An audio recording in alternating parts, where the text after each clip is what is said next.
ഇന്ന് ഇൻസ്റ്റൻ്റ് ആയിട്ട് ചെയ്തെടുക്കാൻ പറ്റിയ ഒരു അടിപൊളി ദോശയുടെ റെസിപ്പിയാണ് കേട്ടോ. അതിനായിട്ട് നമ്മളൊരു ബൗളിലേക്ക് 1 കപ്പ് അരിപ്പൊടി, 3/4 കപ്പ് ഗോതമ്പൊടി, 1/4 കപ്പ് ചോറ് ചേർത്തിട്ട് ഒന്ന് മിക്സ് ചെയ്തെടുക്കാം. അത് നമ്മൾ മിക്സിയുടെ ജാറിലേക്ക് ഇട്ടിട്ട് അതിലേക്ക് നമുക്കൊരു പുളിക്ക് വേണ്ടിയിട്ട് 1/2 കപ്പ് തൈര്, 1 കപ്പ് വെള്ളം ഒഴിച്ച് ഒന്ന് മിക്സ് ചെയ്തെടുക്കുന്നുണ്ട്.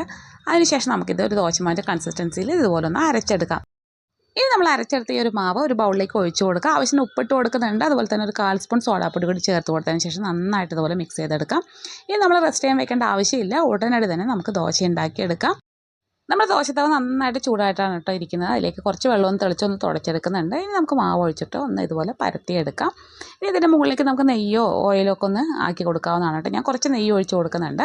അതിനുശേഷം നന്നായിട്ട് ഇതുപോലെ മൊരിയിച്ചിട്ട് എടുക്കാം. അപ്പം നിങ്ങൾക്ക് മൊരിഞ്ഞ ദോശ വേണ്ട, സോഫ്റ്റ് ദോശയാണെങ്കിൽ ഇഷ്ടമെങ്കിൽ നമുക്ക് അതുപോലെ ഒരു തവി മാവ് ഒഴിച്ചിട്ട് ഇതുപോലെ ഒന്ന് പരത്തിയെടുത്തിട്ട് സോഫ്റ്റ് ദോശയും റെഡിയാക്കി എടുക്കാം. നല്ല അടിപൊളിയാണ്. ട്രൈ ചെയ്ത് നോക്കിയിട്ട് ഫീഡ്ബാക്ക് അറിയിക്കാൻ മറക്കരുത്. നിങ്ങൾക്ക് ഈ ഒരു വീഡിയോ ഇഷ്ടമായെങ്കിൽ സപ്പോർട്ട് ചെയ്യാൻ മറക്കരുത്.